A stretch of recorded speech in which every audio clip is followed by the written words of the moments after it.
ஒரு நல்ல தவ பயிற்சியாளர் ஒருத்தர் வர்றார், நம்ம மனவள கலைஞரே வர்றார். உங்க எதுக்கு வந்த உடனே உங்க ஆதனை வந்துடும். எல்லார்கிட்ட போனா வர்றதில்லை. என்ன காரணம்? அங்க இருக்கக்கூடிய அலை, அந்த இன்டென்சிட்டி இட் ஹெல்ப்ஸ் யூ. இதே போல கோயில்கள் இருக்கக்கூடிய காந்த அலைக்களம் உங்களுக்கு துணை செய்கிறது. அப்ப அங்க இருக்க வரைக்கும் என்ன செய்யும்? அமைதியா இருக்கும்ல. அப்ப நீங்க என்ன செய்யணும்? அந்த கோயில்ல போயிருந்து சுத்தி வந்துட்டு ஒரு 15-20 மணி நேரம் அப்படியே உட்கார்ந்து தியானம் பண்ணீங்கன்னா நல்ல ஒரு பயிற்சியா அமையும். இது குண்டலினி வகைகள் நம்ம பண்ணலாம். மற்றவங்க அந்த உருவ தியானம் பண்ணலாம் இல்லையா? சுப்பிரமணியரை நினைச்சு அப்படியே தியானம் பண்ணிட்டு, இப்ப நாம சொன்ன பாருங்க, உடல் நலம் நீளாய்வு நிறைய செல்வம் உயிர்ப்புகள் மெய்ஞானம் ஓங்கி வாழ்வேன்னு. அவங்க வாழ்க்கையில என்னென்ன குறையோ, என்னென்ன வேணும்னு நினைக்கிறாங்களோ, எனக்கு கல்யாணம் ஆகணும், குழந்தை பிறக்கணும், இந்த தொழில் நல்லா இருக்கணும், வியாபாரம் வரணும், கடங்காரன் தரணும், இந்த கடங்காரன் கடன் கேட்கப்படாது, இப்படி எல்லாம் நினைக்கிறாங்களே, இதையாவது நினைக்கிறோமா வேண்டாமா? அதான் அங்க உட்காரணும். அதுக்கப்புறம் எங்கிட்ட 6 தீய குணங்கள் இருக்குதா, இது நல்ல குணங்களா மாற்றுவேன். இதுக்குதான் புராணங்கள்லாம் சொன்னாங்க கோயில்ல இல்லையா? These are the don'ts. இதை செய்யணுங்கிறதுக்காகத்தான் ஆலய வழிபாட்டுல சுத்தி வந்து பிரகாரத்துல உட்கார்ந்து கொஞ்ச நேரம் தியானம் பண்ணணும், உருவ தியானம் பண்ணணும், சங்கல்பம் செய்யணும், தீய குணங்களை விட்டொழிப்பேன் என்று உறுதிப்பாடு எடுத்துக்கொள்ள வேண்டும். இதற்காகத்தான் கோயிலுக்கு போனா பிரகாரத்துல உட்கார்ந்துட்டு போகணும்னு சொன்னாங்க. இப்ப நான் உங்களை கேட்கிறேன், இதுக்கு முன்னால் நீங்க கோயில்கள்ல போய் ஆலய வழிபாடு செய்தவர்கள் எத்தனை பேர் இதை செய்தீர்கள்? சொல்லுங்க. யாரோ ஒரு சிலர் செஞ்சிருப்பாங்க. அப்படி செஞ்சிருந்தா எப்பவோ இந்த சமுதாயம் உருப்பிட்டு இருக்கும். கோயில்கள் உபயோகம் இல்லாமலே போச்சு. இப்ப இதுதான் வழிபாடு. இத ஒரு குறிப்பிட்ட காலம் வச்சான்.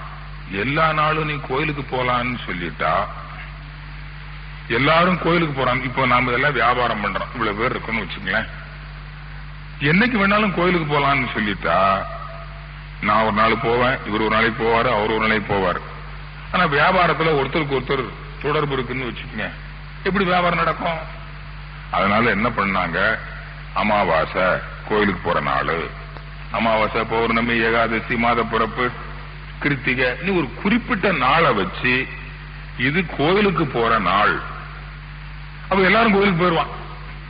இப்ப நானும் கோயிலுக்கு போறேன், இவருக்கு எனக்கும் வியாபார தொடர்பு இருக்குது. இவரும் கோயிலுக்கு போறாரு, நானும் கோயிலுக்கு போயிடுவேன். வியாபாரம் கெடுமா? கெடாது. இப்ப வெள்ளிக்கிழமை கொடுக்கல் வாங்கல் இருக்காது. இதான் இன்னைக்கு வெள்ளிக்கிழமை கடன் கொடுக்கப்படாதுன்னு வச்சுட்டான். வெள்ளி செவ்வாய் கடன் கொடுக்காது. ஏன்னா வெள்ளி செவ்வாய் கோயிலுக்கு போகணும்னு வச்சான். இவன் கொடுக்கல் வாங்கல் வியாபாரம் நடக்காதுங்கிறதுனால இது சொன்ன பிற்காலத்துல என்ன ஆச்சு, வெள்ளி செவ்வாய்க்கு கடன் கொடுக்கப்படாதுன்னு வந்துச்சு சில வீட்டுல, ஊர்ல. ஏண்டா கொடுக்கப்படாதுன்னா, கொடுத்தா திரும்ப வராதுன்னுட்டான். ஆனா உண்மையில நடந்தது என்னன்னா, வெள்ளிக்கிழமை செவ்வாய்க்கிழமை கோயில்களுக்கு போக வேண்டும். அது இறை வழிபாட்டுக்கான நாட்களாக வைத்தார்கள். இதுதான் இந்த வெள்ளி செவ்வாயின்னு வந்தது. இந்த குறிப்பிட்ட காலம், உற்சவ காலங்கள், விசேஷ காலங்கள். விசேஷ காலம் எல்லாரும் கோயிலுக்கு போவாங்கல்ல, அதுக்காக வச்சாங்க. இந்த கோயில் வழிபாடு பிற்காலத்துல பல நோக்கத்தோடு வந்தது. நீங்க இப்ப உடல் நலம் வேணும், அந்த கோயில்ல காலையில பாத்தீங்கன்னா ஒரு பிரசாதம் கொடுப்பாங்க. அம்மன் கோயில், அதாவது விநாயகர் கோயில்ல அருகம்புல் கொடுக்கணும். வெறும் வயிற்றுல காலையில போகணும், நீங்க கோயிலை சுத்தி வரணும், அருகம்புல்லு கொடுப்பாங்க, சாப்பிடணும். இப்ப அருகம்புல்லை சாப்பிட்டு வந்தீங்கன்னா, இப்படி அருகம்புல்ல திங்கிறிய குதிரை பொழப்பு என்னையா ஆகுறதுன்னு கேட்கிறான். அருகம்புல்லு ஜூஸ் மட்டும் நல்லதுன்னு சொல்றான். அருகம்புல்லு ஒரு கல்ப மூலிகை, சாப்பிடுறோமா? நான் கேட்கிறேன், எத்தனை பிள்ளையார் கோயில்ல அருகம்புல் கொடுக்க தயாராக இருக்கிறார்கள்? எத்தனை பக்தர்கள் அருகம்புல்ல காலையில சாப்பிட தயார்? சொல்லுங்க பார்க்கலாம். போச்சு. அங்க சிவன் கோயில்ல வில்வம் கொடுக்கணும், வில்வ மரம் வச்சிருக்கணும். ஒரு நாளைக்கு ஒரு வில்வத்தலை சாப்பிட்டா போதும், வெறும் வயிற்றுல நோய்களே வராது, வித்து கெட்டிப்படும் சொல்றான்.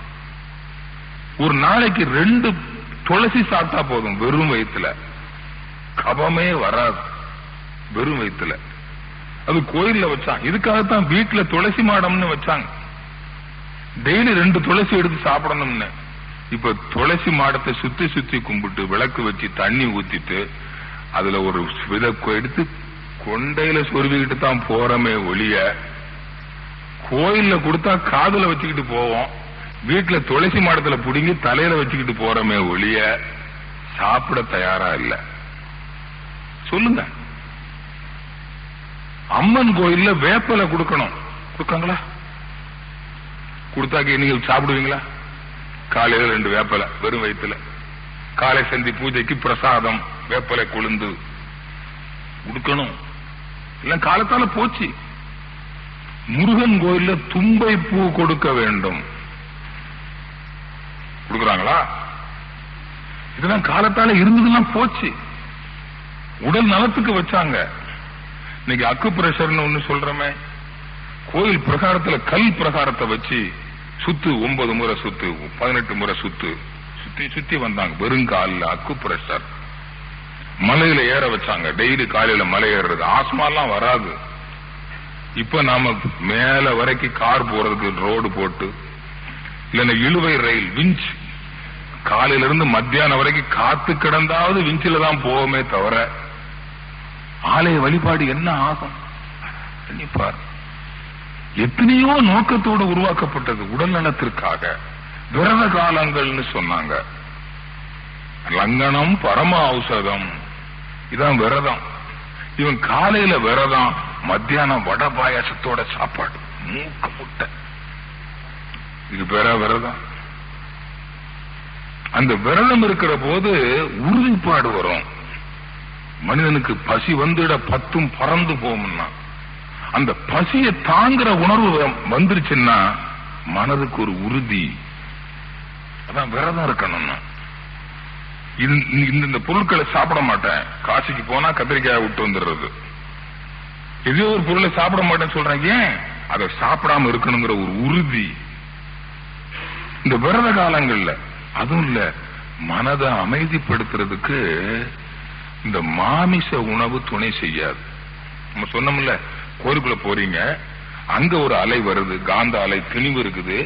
இந்த காந்த அலையில மோதின உடனே இந்த காந்த அலையை அமைதிப்படுத்தும். ஆனா மாமிச உணவு உண்பவர்களுக்கு அது அமைதிப்படுத்த முயற்சி, இது திமிரும். அதான் மாமிச உணவு கூடாது. இது கோயிலுக்கு போற அன்னைக்கு மட்டும் சாப்பிடாம போறான். வெள்ளிக்கிழமை, அது வெள்ளிக்கிழமை 6 மணிக்கு மேல கோயிலுக்கு போயிட்டு வந்தாச்சு, இனிமே சாப்பிடலாம். மாமிச உணவு என்னைக்குமே ஆகாது ஆன்மீக பயிற்சிக்கு. இன்னைக்கு இந்துக்கள் செய்ய தயாரா இருக்காங்களா? அத சொல்லுங்க. அந்த மிருக உணர்வு தான் வரும். அதாவது மனதை நுண்ம நிலைக்கு கொண்டு போறதுக்கு பயன்படாது. சாத்வீக உணவுகளை சாப்பிடணும். இந்த பிரசாதம்னு சொன்னாங்க, அது வேற ஒண்ணும் இல்லை. சிலர் சொல்லுவாங்க, கோயில்ல படைச்ச பொருளுக்கு ஒரு சுவை மாறி விடுகிறது. எப்படி மாறுது? அங்க உள்ள மேக்னெட்டிக் ஃபீல்டு, காந்தக்களம் அங்க கொண்டு வைக்கிறீங்க, மூலஸ்தானத்துல கொண்டு போய். நான் இப்ப சொல்றேன், வீட்டுல படையல் போடுறாங்க, உங்களுக்கு சாப்பாடு, நீங்க அள்ளி சாப்பிடுங்க. அதை இதை உங்க அம்மா கொஞ்சம் பிசைஞ்சு கையில கொடுக்கட்டும், சுவை மாறி விடுகிறதே. ஏன்? காந்த சக்தியுடைய தன்மை வேறுபடுகிறது. வீட்டுல 3-4 லேடிஸ் இருக்காங்க, இட்லிக்கு மாவு அரைக்கிறாங்க, ஒவ்வொரு நாளும் ஒவ்வொருத்தர் பிசைஞ்சு வைக்கிறாங்க. எல்லா நாளும் ஒரே மாதிரி புளிக்குதா? அந்த மருமவா புளிச்சு வச்சு ரொம்ப புளிச்சு போச்சுன்னு வச்சுக்கோங்க, இந்த வந்த காலத்துல இருந்து நல்ல இட்லி சாப்பிடறதே போச்சு. இந்த மருமவா படுற பாடு, அது கையில உள்ள காந்த சக்தியினுடைய தன்மை, அது புளிப்பு ஏறிடுது. நீங்க சில நாள் வீட்டுல மனைவி சமைக்கிறாங்க, அவங்க ஏதோ மன உளைச்சல்ல சமைக்கிறாங்கன்னு வச்சுக்கோங்க, மனசுக்கு சரியில்லை, உடம்புக்கு சரியில்லை, அன்னைக்கு பாருங்க சாப்பாடு டேஸ்டே இருக்காது. என்ன காரணம்? அந்த மன உளைச்சல் அங்க ரிஃப்ளெக்ட் ஆயிடும். நீங்க ஏதோ ஒரு, நான் கூட வீட்டுல சொல்லுவேன், வீட்டுல சில சமயங்கள்ல சில வெஜிடபிள்ஸ் எனக்கு ஏதோ பிடிக்குமோ பிடிக்காதா, உனக்கு எது பிடிக்குமோ அது செய்யுமான்றுவேன். நான் இப்படி ஒண்ணு அட்ஜஸ்ட் பண்ணிக்குவேன். ஏன்னா உனக்கு எது பிடிக்குமோ அதை பிரியமா செஞ்சாதான் அங்க அன்பு கலக்கும். இங்க சுவை இருக்கும். அன்பு கலக்காத உணவை சாப்பிட்டா அல்சர் தான் வரும். தெரியுமா உங்களுக்கு? ஹோட்டல் சாப்பிட்டா ஏன் அல்சர் வருது? ஹோட்டல்ல சமைக்கிறவன் என் பொண்டாட்டிக்கு சாப்பிட்டு பிடிக்கும், என் புருஷனுக்கு பிடிக்கும்னே செய்யறான். அவன் என்னத்தையோ செஞ்சு போட்டு போறான். அப்படி ஊத்தும் போது கூட என்னங்க காய்கறி போட்டு சலக்குன்னு ஊத்திட்டு போடுவான். வேணா சாப்பிடு, வேணாட்டு போனா போய். வீட்டுல அப்படி இல்லை, இவ்வளவு அன்போட கொடுக்கறாங்க. அந்த அன்புல அங்க என்ன வருது? Magnetic charge.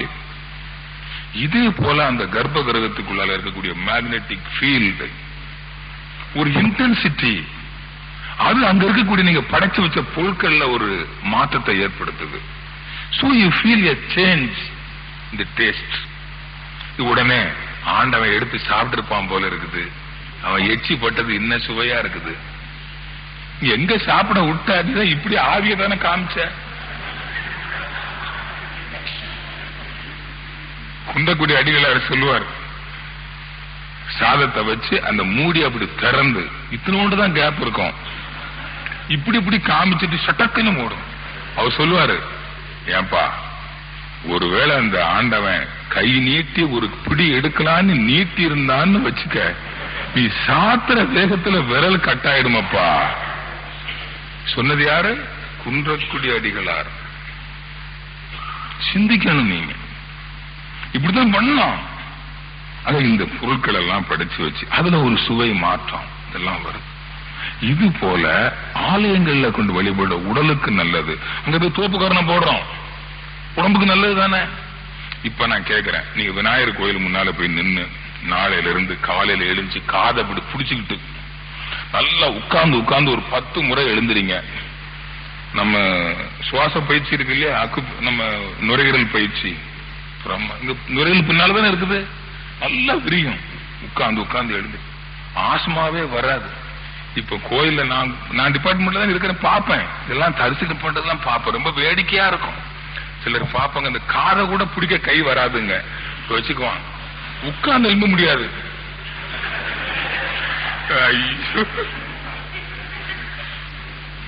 இப்படி ஏன் பண்றாங்க? இப்படி ஒவ்வொருத்தரும் கும்பிடுற பொசிஷனை பார்த்தா ஒருத்தர் இப்படி சரி இப்படி அழுவாங்க, என்னன்னு தெரியாது. சிலர் அப்புறம் இப்படி அடிக்கிறவன் ஒருத்தன், இப்படி அடிக்கிறது ஒண்ணு மெதுவா அப்படி அடிக்கிறது ஒண்ணு, கையில ஒண்ணுதான் வச்சிருக்கோம், இப்படி அடிக்கும் இப்படி அடிக்கும், இன்னொன்னு இப்படி அடிச்சு இப்படி அடிச்சு வரும்.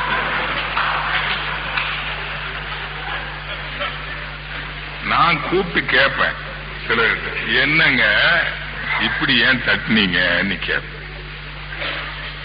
அவங்களுக்கு சொல்ல தெரியாது. சிலர் பஸ்ல போறப்போ பாருங்க, இப்படிமா என்னடா கிஸ் கொடுக்குறாங்களே என்னன்னு பார்த்தா அங்க ஒரு கோயில் இருக்கும். ரோட் பஸ்ல போறப்போ பிளையிங் கிஸ் போயிட்டே இருக்கு. சைக்கிள்ல போறப்போ ஒரு கையை விட்டுட்டு போவான். இப்படி நடக்குது.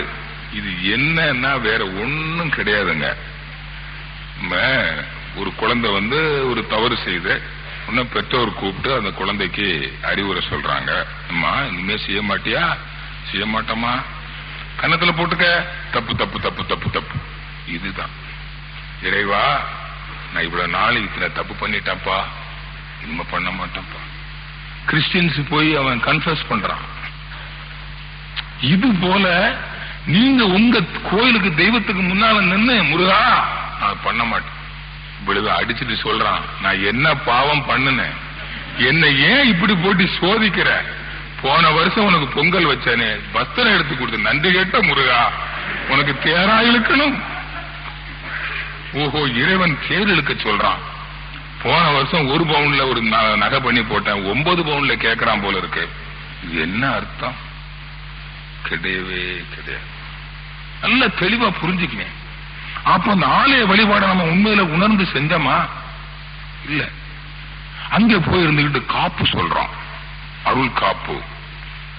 உங்க வெளியூருக்கு போறோம், போற வழியில விநாயகர் கோயில் கும்பிட்டு, அப்பா வீட்டை பூட்டி இருக்கிறேன் காப்பாத்திக்க, விநாயகரின்னு நினைக்கிறான், வீட்டையும் நினைக்கிறான்.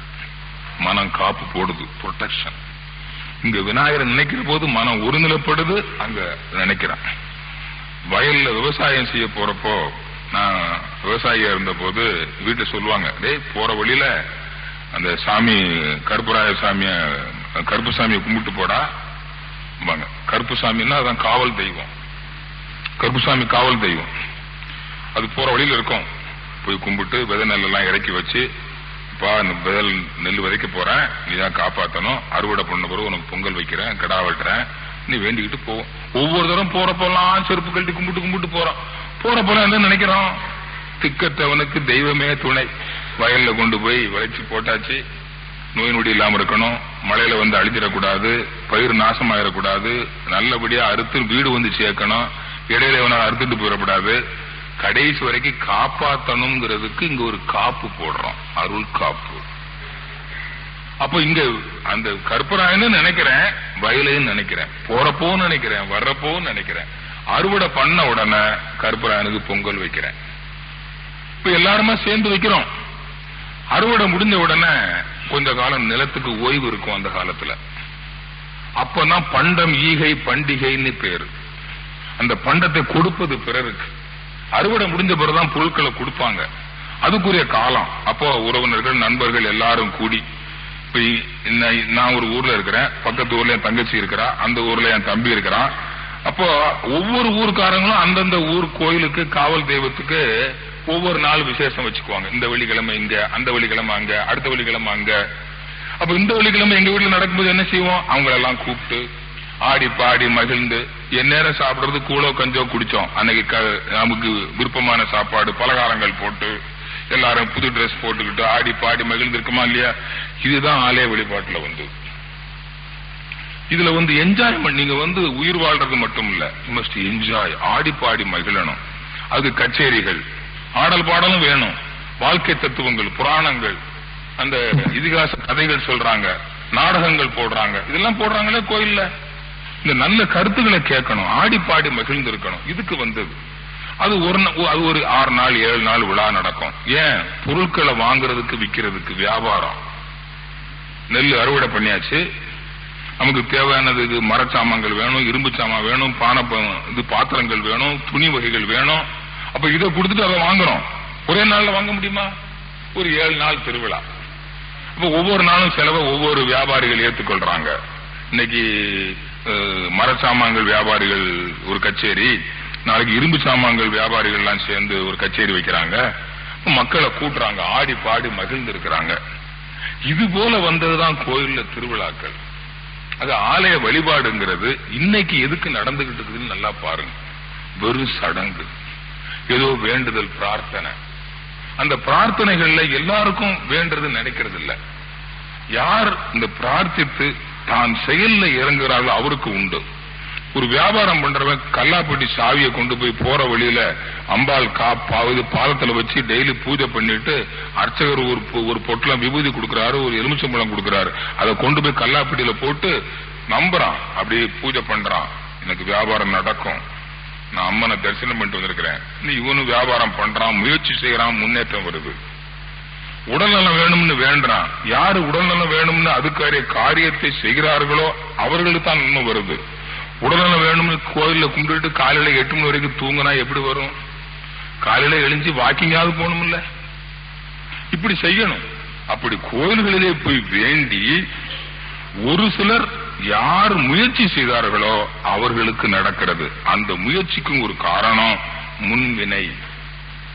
நீங்க பிறந்த நேரம், கோள்களுடைய நிலை எப்படி அமைந்திருந்தது? நீங்க கருத்தரித்த போது அந்த கோள்களுடைய நிலை நல்ல விதமாக அமைந்திருக்குமே ஆனால் உங்க வாழ்க்கையில துன்பங்கள் குறையும். தீய ஒரு கோள்கள் நிலை இருக்கிற காலத்தில் நீங்கள் கருத்தரித்திருந்தால் வாழ்க்கையில துன்பங்கள் பெருகும். அந்த துன்பங்கள் கொண்டு வந்த வினைய நீங்கள் இறைவனை இளம் வயதிலேயே நல்லதை செய்து இறைவனை நோக்கி அறிவை செலுத்தி நல்லதை செய்தால் அந்த கொண்டு வந்த வினையை போக்கலாம். இல்லை என்றால் அனுபவித்துதான் தீரணும். அப்படி அனுபவிக்கிற போதுதான் ஒருத்தர் 3 வருஷமா உடம்புக்கு சரியில்லை, எல்லா வைத்தியமும் பண்ணியாச்சு, கடைசியில ஒரு நாள் ஒருத்தர் சொல்லுவார், இந்த கோயில்ல போய் ஒரு வாரத்துக்கு அர்ச்சனை பண்ணி இந்த பூஜை எல்லாம் பண்ணிட்டு வா அப்படின்னு சொல்லுவாங்க. அங்க போய் எல்லாம் பண்ணுவார், சரியா போகும். இப்ப ஒரு நினைப்பாரு, 3 வருஷம் அவஸ்தைப்பட்டார், அன்னைக்கே போயிருக்கலாமே, ஏன் அன்னைக்கு சொல்லல? அன்னைக்கு போயிருந்தா நோய் குணமாயிருக்காது. நீ கொண்டு வந்து வேணா அனுபவிக்கணும். நீ அனுபவிச்சு தீர்த்துட்ட. 90 யூனிட் அனுபவிச்சு தீர்த்துட்ட. 10 யூனிட் இருக்குது. அதை இந்த சிறு செயல்கள் மூலமாக கோயிலுக்கு சக்தி உங்களுக்கு ஹெல்ப் பண்ணும். அவ்வளவுதான். கோயிலுக்கு சக்தி ஒண்ணு முழுமையா போக்காது. அதான் சொல்லுவாங்க, காக்கை உட்கார பனம்பழம் விழுந்தது. காக்கா இன்னைக்கு உட்கார்ந்தது, காக்கா உட்காரலன்னா நாளைக்கு விழுந்திருக்கும். ஒரு 50 கிராம் வெயிட் இன்னைக்கு காக்கா உட்கார்ந்துருச்சு, இன்னைக்கு விழுந்துருச்சு. அவ்வளவுதான். கோயில்ல போய் பண்ணதுனால காக்கா உட்கார பனம்பழம் விழுந்த கதை தான். நல்ல சிந்தனை பண்ணுங்க. கோயிலுக்கு போனா நோய் குணமாகுன்னா எல்லாருக்கும் ஆயிருக்கணுமே, ஆகல. இப்ப சில மகான்கள் இருக்காங்க நம்ம நாட்டிலேயே, நல்ல தவ யோகிகள், நல்ல காந்த சக்தி அதிகமா இருக்கிறவங்க இருக்கிறாங்க. சிலர் அப்படியே ஒவ்வொரு ஊர்களுக்கா வருவாங்க. அவங்கள போய் தரிசனம் பண்ணா போதும், அவங்க நம்மளை தொட்டா போதும், விபூதி கொடுத்தா போதும், எலுமிச்சம்பழம் கொடுத்தா போதும், நமக்கு நோய் குணமாகும். நான் கேட்கிறேன், ஆகும். இப்போ நம்முடைய அம்மா இருக்காங்களே கேரளாவில், அமிர்தானந்தமயி, அவர்களிடமெல்லாம் நல்ல ஆற்றல் இருக்கிறது. அவங்க எல்லாரும் தொடுறாங்க, பிளஸ் பண்றாங்க. எல்லாருக்கும் நோய் குணமாகுதா? அந்த சக்தியினால ஆயிருக்கும்னா எல்லாருக்கும் ஆயிருக்கணுமே, ஆகலையே. அப்ப என்ன சொல்றீங்க? அது அவன் வினை பயன். முடிஞ்சு போச்சுல. போங்க, ஐயப்ப மலைக்கு போறாங்க, எத்தனையோ பேர் போறாங்க, பல வருஷங்களா போறாங்க. 15 வருஷம் போறான். 16வது வருஷம் போயிட்டு வரும்போது ஏதோ ஒரு சிறு அசம்பாவிதம் நடந்து போச்சு, ஏதோ கால் ஒடிஞ்சு போச்சு ஒரு ஆக்சிடென்ட்ல. என்ன சொல்றாங்க? இத்தனை வருஷம் போனானே ஐயப்பன் ஒன்னும் பண்ணல, இப்ப இப்படி பண்ணிட்டானே. எல்லாம் விதி பயன் சார். விதி யார விட்டது? வினை பயன். யாரு செஞ்ச பாவமோ. இப்ப நான் கேட்கிறேன், அப்ப நீ 15 வருஷம் நீ போனாலும் நீ செஞ்ச பாவத்துக்கு தண்டனை அனுபவிச்சுதான் ஆகணும். நல்லா சிந்தனை பண்ணுங்க. அங்க கோயிலுக்கு போனா தீரும்னா எல்லாருக்கும் தீரணுமே. அன்பர்களே, நீங்கள் கோயிலுக்கு செல்வது, எந்த ஆலயத்தில் போய் எப்படி வழிபட்டாலும், it is only a supporting factor. It will help you. நல்லதை செய்வதற்கு ஒரு வல்லமையை பெறுவது உதவி செய்கிறது. இங்கே நீங்கள் பெறுகிற மனவளக்கலை பயிற்சி அதை விட மேலான ஒரு செலவு கிடையாது. நீ கோயில்களில் போய் இது போல பூஜைகள் பண்ணணும் செய்யணும்னா எவ்வளவு செலவாகுது, எவ்வளவு கால விரயம், அறிவு இனிமை எல்லாம் கெடுதல்ல. கால்ரா ஊசி போட்டுக்கிட்டு போக வேண்டிய நிலைமை. இங்க அப்படியா? சொல்லுங்க. ஒரு செலவும் கிடையாது, கால விரயம் கிடையாது. இன்னைக்கு பக்தி மார்க்கத்தில் சிலை வணக்க முறைகள்ல, உருவ வழிபாட்டுல, அபிஷேகங்கள், ஆராதனைகள், இந்த பொருட்கள் எல்லாம் நீங்க பண்றது நிறைய வேஸ்ட் ஆஃப் மெட்டீரியல். இது சமுதாயத்துக்கும் கேடு, உங்களுக்கும் கேடு. Now it has become a costly thing.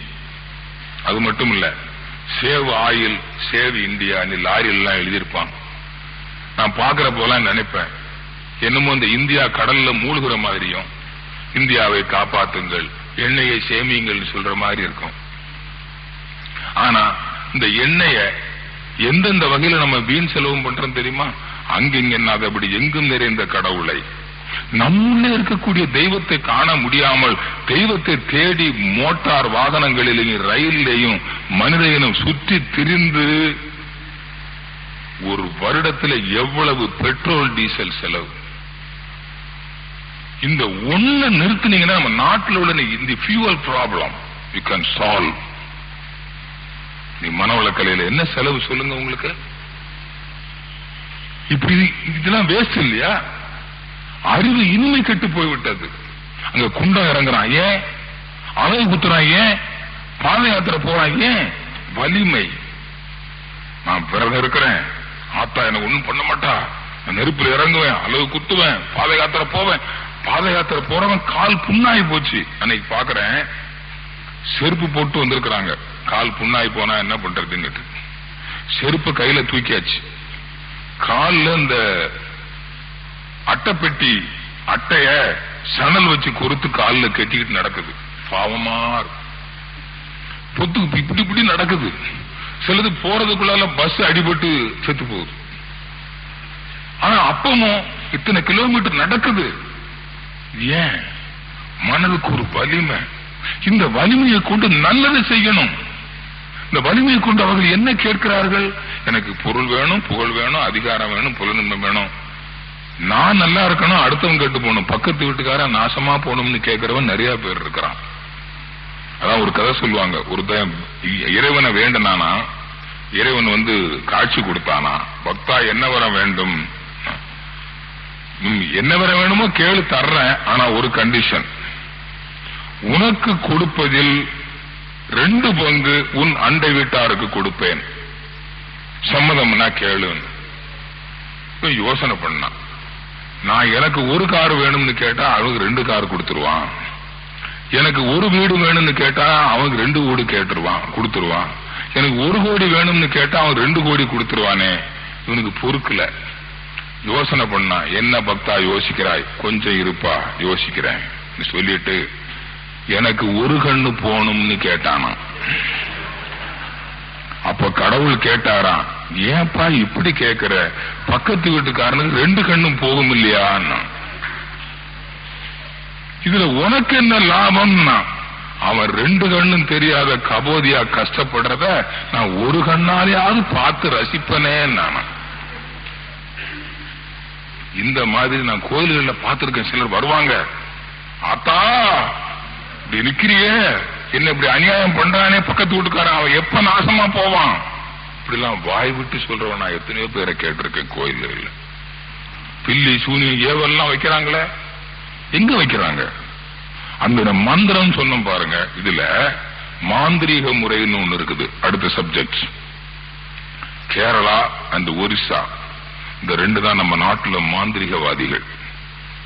சில மந்திரங்கள் இருக்குங்க, சில மந்திரங்களை ஒரு குறிப்பிட்ட காலத்துல சில ஏமனங்களோட நீங்க சொன்னீங்கன்னா, உடலை விட்டு பிரிந்த ஆன்மாக்கள், கொலை தற்கொலை விபத்துக்களில் இறந்து போன இளைஞர்கள், அவர்களுடைய 40 வயதுக்கு உட்பட்டவங்க, அதாவது அது கூட இந்த டீன் ஏஜ் தான் ரொம்ப நல்லா இருக்கும், ஒரு 15 வயசுக்கு மேல 25 வயசுக்கு உட்பட்ட பிறந்த இறந்தவங்களுடைய ஆன்மாக்களை ஆவாகனம் செய்வதுன்னு ஒரு முறை இருக்கு. சில மந்திரங்களை சில குறிப்பிட்ட காலத்துல சொன்னீங்கன்னா அதை ஆவாகனம் செய்து, இப்ப லட்சுமின்னு ஒரு அம்மா இறந்து போச்சுன்னு வச்சுங்க, ஒரு பொண்ணு, அதற்கு ஒரு குறிப்பிட்ட நேரத்துல சில மந்திரங்களை சொல்லினோம்னா அது வரும். இந்த ஆவிகள் உலகத்தோட பேசுறதுன்னு சொல்றாங்க பாருங்க, அதே போல வரும். அது லட்சுமின்னுட்டு வரும். இல்ல நீ லட்சுமி இல்ல, நீ காளி காளி காளி காளி காளி காளின்னு சொல்லி அதுக்கு ஒரு மந்திரம் இருக்கு. அதை சொல்ல சொல்ல சொல்ல சொல்ல நான் காளி வந்திருக்கிறேன்னு சொல்லிடும். He will feel. அது நானே சில அனுபவத்தை வச்சு சொல்றேன். இது போல சில மந்திரவாதிகள் கூட சில ஆராய்ச்சிகள்லாம் பண்ணி வச்சிருக்கிறேன் நான். இது போல சில இதுகள்லாம் செஞ்சு, இது ஒரு காளி, காட்டேரி, முனி என்பது போல இப்ப ஆண்களுடைய ஒரு ஆன்மா இருக்குதுன்னா அதை முனி ஆக்கிடுறது. இப்படி சில குறிப்பிட்ட இடங்கள்ல சில மந்திரங்களை சொல்லி நீண்ட காலமா, நம்ம முற்காலத்துல அது வேத காலங்கள்னு சொல்றாங்க பாருங்க, அப்பெல்லாம் இந்த மாந்திரிகம் ரொம்ப பரவலா இருந்ததுங்க. குட்டிச்சாத்தான், அது கேரளாவில் இப்பவும் உண்டுங்க. இந்த கேரளா பீப்புள் யாரா இருந்தீங்கன்னா தெரியும், ஒவ்வொரு வீடுகளிலும் வீடை சுத்தி பெரிய தோட்டம் இருக்கும். இங்க பாம்பு காவுன்னு ஒரு இடம் இருக்கும், அந்த இடத்துல பாம்பு இருக்கும் எப்பவுமே. இந்த பாம்பு அதை விட்டு வெளியே வராது. பாம்பு கோயில்னு பேரு. ஏன்னா அங்க நிறைய பாம்புகள் இருக்கும். பாம்புகள்ல இருந்து ஒரு பாதுகாப்பு பெறுவதற்கு ஒரு குறிப்பிட்ட இடத்துல பாம்பு காவுன்னு வச்சு அதுக்கு சில மந்திரங்கள் இருக்கு. நம்பூதிரிகள் பூஜை பண்ணுவாங்க. பண்ணி செஞ்சா பாம்பு அங்கதான் இருக்கும். தப்பி தவிர ஏதாவது வீட்டு பக்கம் வந்துருச்சுன்னா ஒரு தண்ணி எடுத்து தெளிச்சு, நீ போப்பா ராஜா, நீ அங்கே போயிடு அப்படின்னு சொன்னா அது வாட்டில போகும், பாம்பு அங்க போய் இருந்துக்கும். இது போல சில மாந்திரிக முறைகள்ல இப்ப நம்ம ஒரு பெட் அனிமல்ஸ் வளர்க்கிறோம் இல்லையா, அது ஆடு, கோழி, கோழி கிளி எல்லாம் வளர்க்கிறோம் பாருங்க, பூனை, இது மாதிரி பாம்பையும் வளர்க்கலாம். இப்ப நீங்க கோயம்புத்தூர் பக்கத்துல கவுந்தப்பாடின்னு ஒரு இடம் இருக்குது, தம்பிக்கலை ஐயன் கோயில், இப்பவும் பாம்பு பார்க்கலாம். நீங்க கோயில்ல வரும் பாம்பு எல்லாரும் பார்க்கலாம், தொடலாம் செய்யலாம். அப்படி நிக்கும். அதை நான் தான் படம் எடுக்க சொன்னேன். எங்க டிபார்ட்மெண்ட் படத்தை எடுத்து வைங்கயா ஒவ்வொரு முறை என்னைக்கு தேதி வந்ததுன்னு சொல்லி. இப்பவும் வருது, அடிக்கடி வருது. படம் எடுத்து வைப்பாங்க, பால் வைப்பாங்க, சாப்பிடும் போவோம். அது என்னன்னு பாத்தீங்கன்னா, அங்க ஒரு மகான் தம்பிக்கலை ஐயன்னு ஒருத்தர் இருந்தார். அவரு பாம்பு கடிக்கு விஷகடிக்கெல்லாம் இது பண்றவர். அவரு பாம்போட ரொம்ப நெருங்கிய உறவு வச்சிருந்தவர். அவரு சமாதி அது. அப்போ அங்க அந்த ஃபீல்டு இருக்குது. அந்த ஃபீல்டு இருக்கும்போது அங்க இருக்கிற பாம்புக்கு அந்த தன்மை வந்துருது. அது யாரையும் ஒண்ணும் பண்றது இல்லை. இதான் ஒருத்தர் இப்ப இந்த மாதிரி மந்திரங்கள் சொல்றவங்க, நல்லபடியா வாழ்ந்தவங்க, சித்தர்களுடைய சமாதிகள் எல்லாம் கோயிலா மாறிடுச்சு. இதே போலதான் நம்முடைய முன்னோர்கள் யாராவது இறந்து போயிடுறாங்க, அவங்க ஒரு இடத்துல வச்சு வணங்குறீங்க, படம் வச்சு வணங்குறீங்க, அந்த ஆன்மாவை கூப்பிடுறது. இப்ப தாத்தா செத்து போயிட்டாரு, தாத்தாவுடைய ஆன்மாவை வீடு அழைச்சி வச்சு கூப்பிடுறது, சாமி கும்பிடுறதுன்னு வச்சு, அதுக்கு ஒரு இடத்தை பொருத்தி வச்சுன்னா அது காலத்தால அந்த குலதெய்வமா மாறிடும். இதனால ஒவ்வொருத்தரும் ஒரு குலத்தவர்களுக்கு அந்த குலதெய்வத்துக்கு போய் அந்த குடும்பத்தவர்கள் வணங்கினாதான் அவங்களுக்கு தான் அது சூட்டா இருக்கும். ஏன்னா அவங்க முன்னோருடைய மேக்னெட்டிக் ஃபீல்டில் உள்ள காந்த தன்மை. இப்ப எங்க தாத்தாவுக்கும் எனக்கும் தொடர்பு இருக்குது. அப்ப எங்க தாத்தாவுடைய ஆன்மாவை நான் வணங்குறேன், எனக்கு அதான் சப்போர்ட் ஃபேக்டரா இருக்கும். இதை விட்டுட்டு நான் போயிட்டேன்னா வாழ்க்கையில ஒரு கஷ்டம் வரும்போது ஜோசியக்காரன் சொல்லுவான், நீ குலதெய்வத்தை கும்பிட்டியா, குலதெய்வத்தை கும்பிட்டு வா.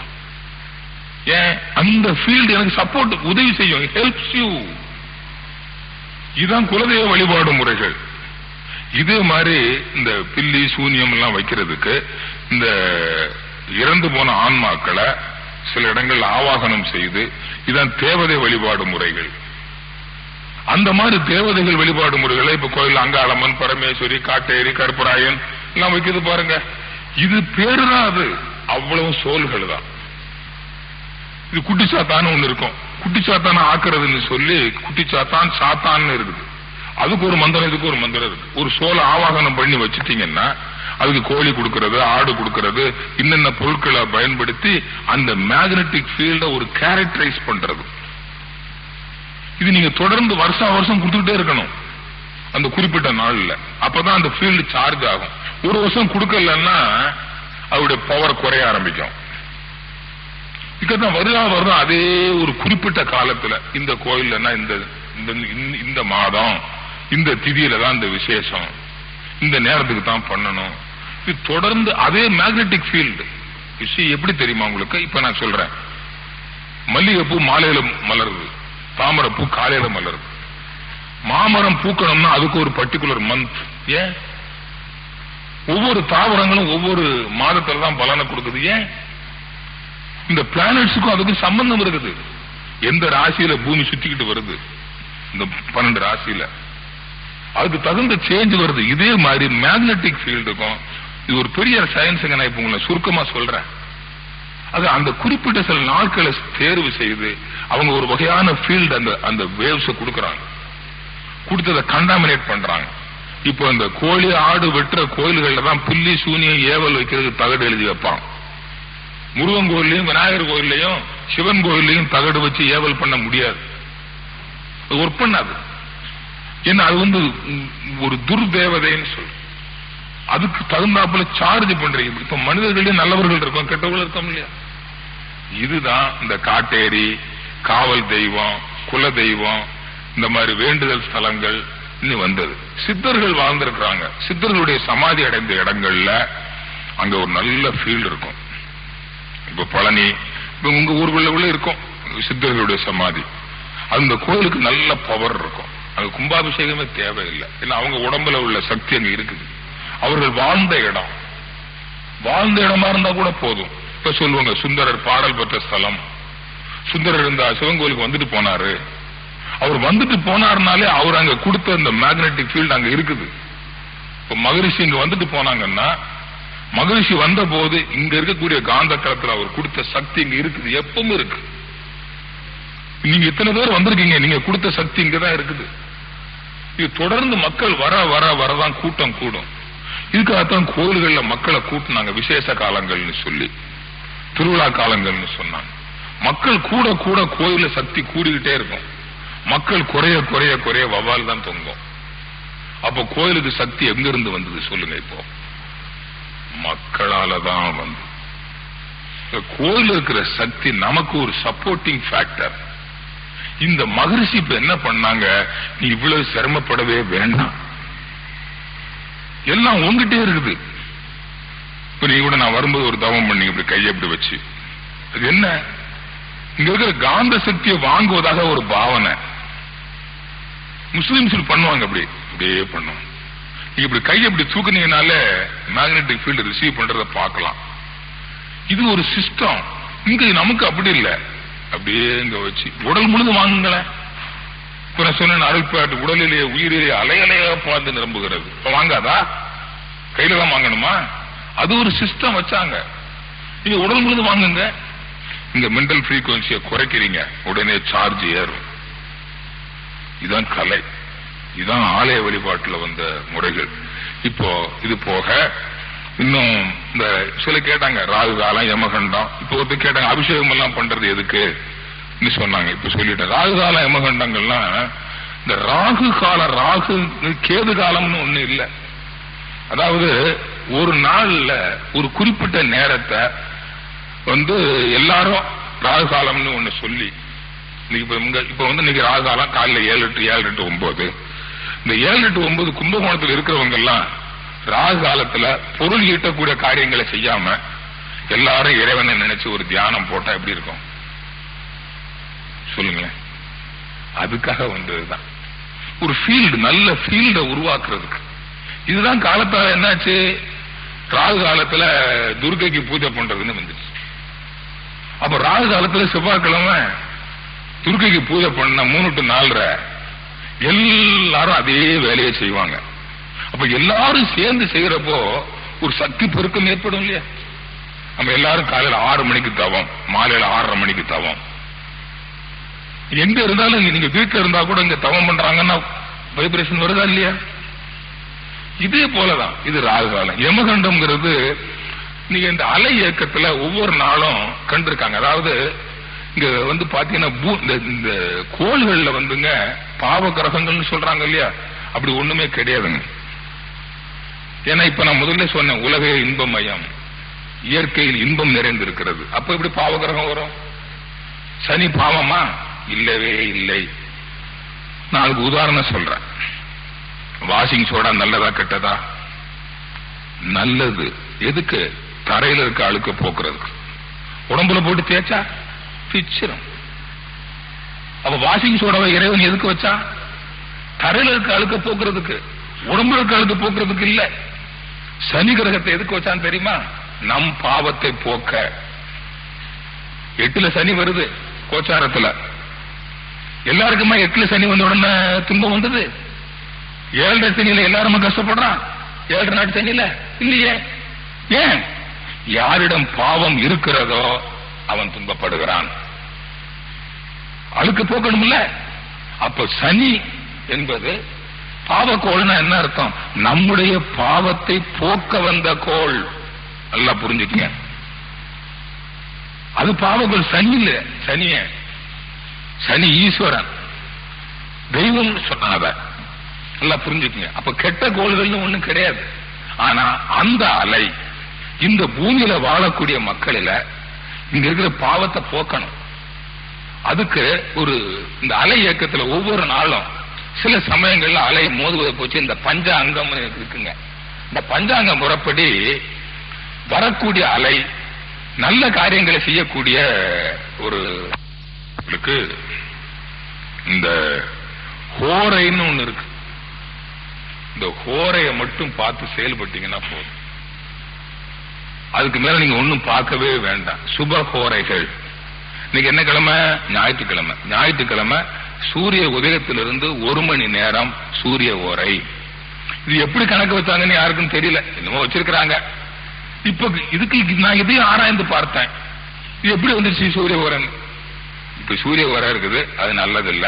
அடுத்தால சுக்கிர ஓரை. நீ ஞாயிற்றுக்கிழமை 6 மணிக்கு சூரிய உதயம்னு சொன்னா 6 to 7 சூரிய ஓரை, 7 to 8 சுக்கிர ஓரை. அப்ப 7 to 8 நல்ல நேரம்ங்கிற ஒரு கருத்து வந்துருதா? இது இந்த 7 to 8 நல்ல நேரம், 7 to 8 நல்ல நேரம், எல்லாருடைய எண்ணமும் சேர்ந்து நல்ல நேரமா ஆக்கிட்டு. அவ்வளவுதான். நியூமராலஜி மாதிரிதான். எல்லாரும் ஒத்துக்கிட்டோம் இந்த நம்பர் அல்லது இந்த ஒத்துக்கிட்ட கான்செப்ட் இருக்குது.